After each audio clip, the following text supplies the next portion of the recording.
Hi there, my name is Charles Lee. I'm a linguist and writer. 언어학자 저술가 Charles Lee입니다.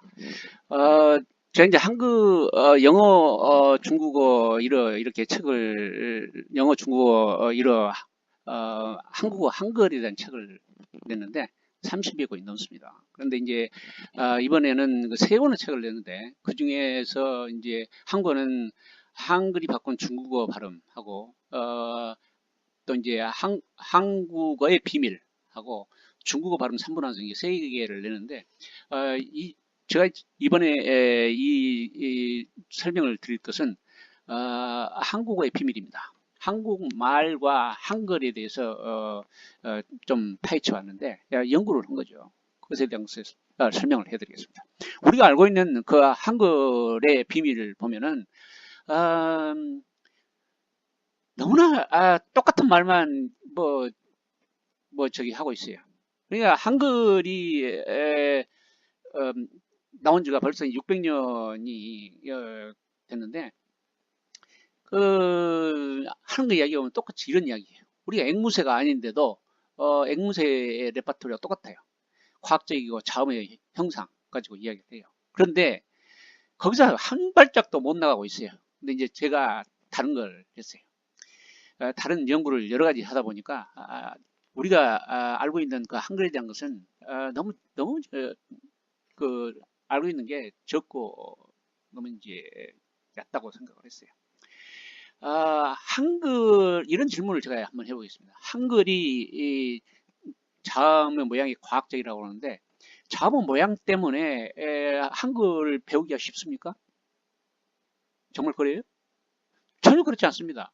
한글이 자음의 모양 때문에 학습이 쉬워진 건 아닙니다. 그렇죠? 그래서 이제 제가 다른 것을 연구를 해봤습니다. 자, 그러면은 세종은 그때 이제 한글을 만들어낼 때 자기 머릿속에서 온갖 걸 처음부터 다 만들어냈을까요? 그러긴 정말 어렵습니다. 거기 우리가 이제 쉽게 긍정을 하지는 않지만은 외국의 학자들도 한글이 한자 비슷한 점도 있고 뭐 또 어떤 사람들은 그 자음의 일부도 다른 글자 비슷하다고 이야기를 해요. 근데 저는 한자 한글이 우리가 알고 있는 것보다 훨씬 더 비슷한 점이 많다고 이야기를 하는 겁니다. 자, 한글의 특징을 보면은 네모낸 게 첫째로 비슷해요. 네모진 게 왜 중요한가를 모르신다면은 한글이 네모를 택했다는 거, 그것은 정말로 중요한 겁니다. 자음의 형태보다도 훨씬 중요해요. 그것은 이제 제가 설명할 텐데, 이런,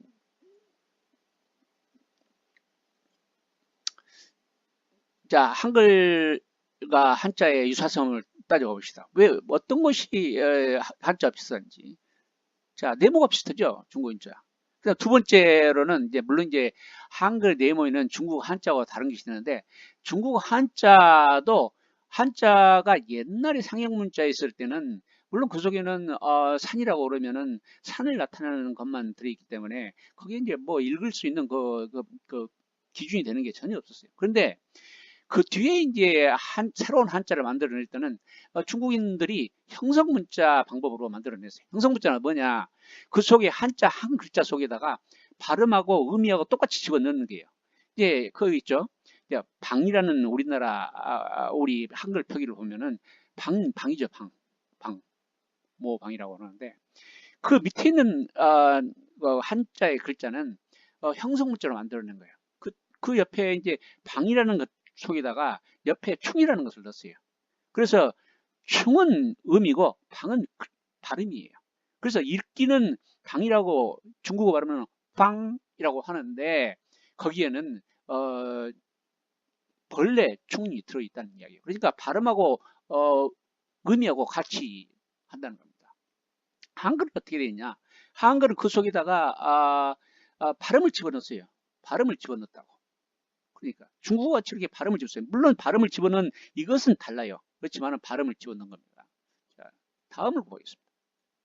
다음을 보면 한글의 특징은 물론 이제 중국어는 이게 이제 특징이라고 할 수 없죠. 왜 그러냐면 중국어는 이제 발음이 밖으로 나타나는 게 표기하는 게 아니기 때문에, 그런데 이 자음 충돌이 없어요. 자음 충돌이 없어요. 그것은 이제 좀 복잡하기 때문에 다음에 시간이 있을 때 설명을 하고, 또 이제 한글이 중국어나 이거보다 발음을 더 정확하게 할 수 있다는 예를 하나 들어보겠습니다. 그래서는 맥도날드 햄버거라고 그러는데 영어 발음은 맥도날드죠. 그 중국어는 어떻게 하느냐? 이게 보면은 마이당라오, 마이당라오, 마이당라오 이렇게 하죠. 근데 이제 그게 왜 이렇게밖에 못할까? 전혀 발음이 다른데 이렇게 할 수밖에 없지만 중국어는 글자의 글자가 발음이 비슷한 걸 갖다가 넣는 거예요. 우리 같이 발음을 만들어내는 게 아니고 글자의 발음이 비슷한 걸 갖다 하다 보니까 글자가 그거 글자 없어요. 그 발음을 낼 수 있는 글자가 비슷한 걸 적었다. 그래서 발음이 그렇게 됩니다. 이의 경우는 마크도나르도 이렇게 하죠.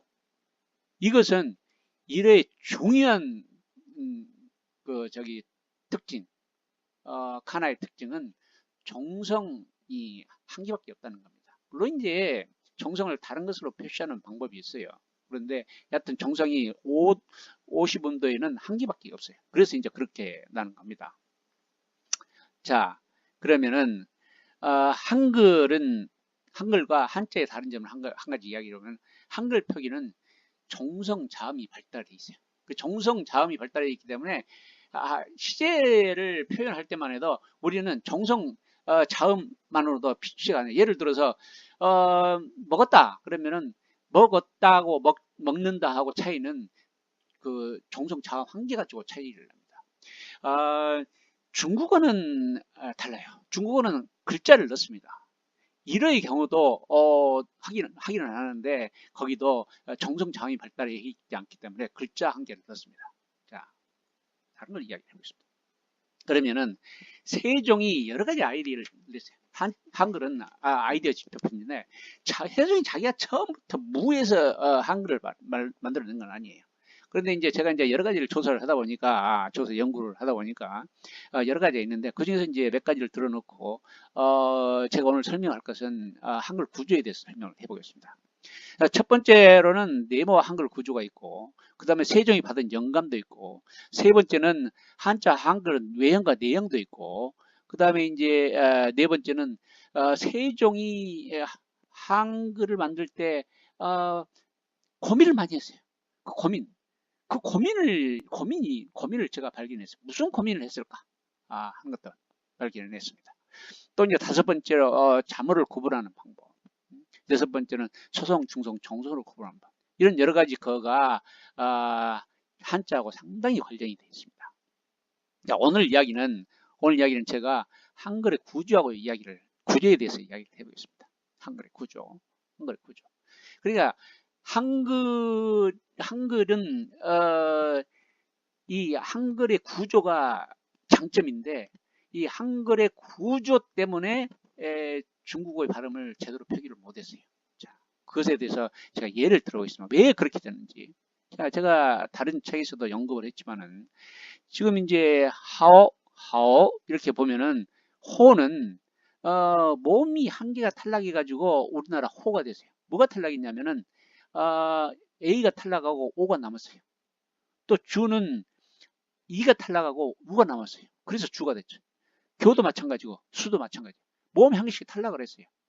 자, 왜 이렇게 모음을 탈락시켰냐 하면은 거기에는 한글어 구조가 중요한 역할을 했어요. 한글어 구조는 모음이 두 개가 있는 경우에 있어요. 그러니까 밑에도 있고 오른쪽에도 있는 경우. 예를 들어서 과를 들어보면은 오하고 아가 있죠. 이 두 개의 모음은 항상 오하고 아의 순서밖에 안 돼요. 이게 오가 안 돼요. 근데 중국어는 어떻게 되느냐? 중국어는 오, 아를 할 수 있고 오를 할 수 있어요. 양쪽을 다 할 수 있다고요. 그렇기 때문에 이 중국어의 호를 보면은 오를 같이 써버리면 어떻게 됩니까? 우리나라 저기 표기를 하면 하오 두 음절이 돼가지고 두 글자가 되고 말해요. 그때 세종은 어떻게 생각을 했느냐? 세종은 이거는 모든 게 한 글자로 적어야 된다고 생각을 했어요. 그러니까 하오랑 두 글자가 돼버리니까 반드시 한 개를 빼야 돼요. 그래서 R을 뺍니다. 그래서 호가 됐어요. 그래서 호가 됐기 때문에 중국어의 하오 하는 거하고 우리나라 호하고는 발음이 전혀 다르게 들려요. 발음이 전혀 다르게 들립니다. 어떤 분들은 발음 비슷해? 그럴지 모르지만은 중국어를 들어보면은 전혀 한 글자도 알아들을 수 없습니다. 그 중에는 개중에는 어떤 것은 저거 비슷해 그런 글자도 있긴 해요. 그렇지만은 여러 가지 사정에 의해서 거의 알아들을 수 없습니다. 우리가 한글 표기가 중국어하고 똑같다고 그러면은 한글만 읽고도 한글 표기만 봐줘도 중국어 알아들어야죠. 물론 성조가 있긴 한데 알아들어야 됩니다. 그런데 못 알아들어요. 만약 우리가 하오라고 표기했다면은 호를 중국어 알아듣습니다. 왜 못 알아듣습니까? 하오 알아듣잖아요. 알아들을 수 있잖아요. 근데 그렇게 안 된다는 이야기입니다. 그게 한글의 구조에서 나온 이야기라는 겁니다. 한글의 구조. 자, 이런 이야기입니다. 그래서 이제 한글 구조는 옛날에는 사실은 강점과 약점이 있었어요. 약점 이제 그게 이제 세종이 정말로 현명하게 판단했다는 것이 이제 알게 되는데 현재는 이제 약점 없어졌어요. 이것은 나중에 이야기를 하도록 하겠습니다. 제가 이제 여기 책에서 한국어의 비밀에 한국어하고 한글의 비밀을 적었는데 한국의 비밀도 여러 가지 있습니다. 우리가 전혀 알지 못했던 비밀도 여러 가지 있고 한글에 대한 것도 지금 우리가 전혀 생각지도 못했던 비밀들이 가득 들어 있습니다. 이런 것들도 있고 그다음에 이제 제가 늘상 이야기하지만은 새로 문법 용어 문법 개념이 이 한국어 설명에도 비밀에도 설명하는 데 들어 있습니다. 자, 이제 마지막으로 저작권 침해 범죄입니다. 그래서 제가 이제 늘상 제가 동영상 할 때마다 제가 이야기를 하는데 인용하시기 바랍니다. 제가 오직 했으면은 그 중에 한 사람을 관악경찰서에 형사 고소를 했겠습니까?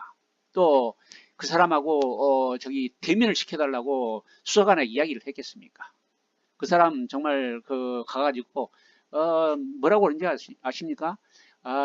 수사관이 대답하시겠어요? 그러니까 대답 안 하겠습니다. 묵비권을 행사하겠다요. 얼마나 똥줄 탔으면은 또 뭐 생각이 나지 않습니다. 또 외국에는 그러한 교육법이 먼저 있었습니다. 그러다 뭐 말도 안 되는 소리 했죠. 그래서 제가 그걸 말도 안 되는 소리라고 제가 했어요. 그럼 실제로 말을 못했어요. 자, 여러분 인용을 하시면 됩니다. 인용을 하고 또 그보다 자기 아이디어를 더 보태가지고 더 중요한, 더 좋은 언학에서 그 발전적인 의견을 내시면 되지 않습니까?